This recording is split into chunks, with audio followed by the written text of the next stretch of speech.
வணக்கம். நம்ம இன்றைக்கி கத்திரிக்காய் குடமிளகாய் வறுவல் தான் பார்க்க போகிறோம். சிம்பிளாக 3 ஸ்பூன் ஆயில் விட்டுக்கோங்க. உளுந்து கடுகு 1 ஸ்பூன் ஆட் பண்ணிக்கோங்க. சின்ன வெங்காயம் இருந்தால் ரொம்பவே டேஸ்ட்டாக இருக்கும். சின்ன வெங்காயம் வந்து ஒரு 10 பல் எடுத்து நல்லா ஸ்லைஸ் பண்ணி நல்லா ஃப்ரை பண்ணிக்கோங்க. ஒரு சின்ன தக்காளி 2 சின்ன தக்காளி ஆட் பண்ணிக்கோங்க. பெருசாக இருந்தால் ஒரு தக்காளி ஆட் பண்ணிக்கோங்க. டர்மரிக் மஞ்சள் ஆட் பண்ணிக்கோங்க. உப்பு வந்து அந்த வதக்கிறதுக்கு தேவையான உப்பு ஆட் பண்ணிக்கோங்க.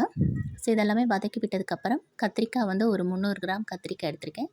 நல்லா ஸ்லைஸ் பண்ணிவிட்டு உப்பு ஆட் பண்ணிக்கோங்க. கத்திரிக்காய்க்கு தகுந்த உப்பு ஆட் பண்ணிக்கோங்க. வெறும் மிளகாத்தூள் ஆட் பண்ணிக்கோங்க. இது எல்லாமே தண்ணி ஊற்றாமல் நல்லா எண்ணெயிலே வதக்க ஒரு 10 மினிட்ஸ் ஆகும்.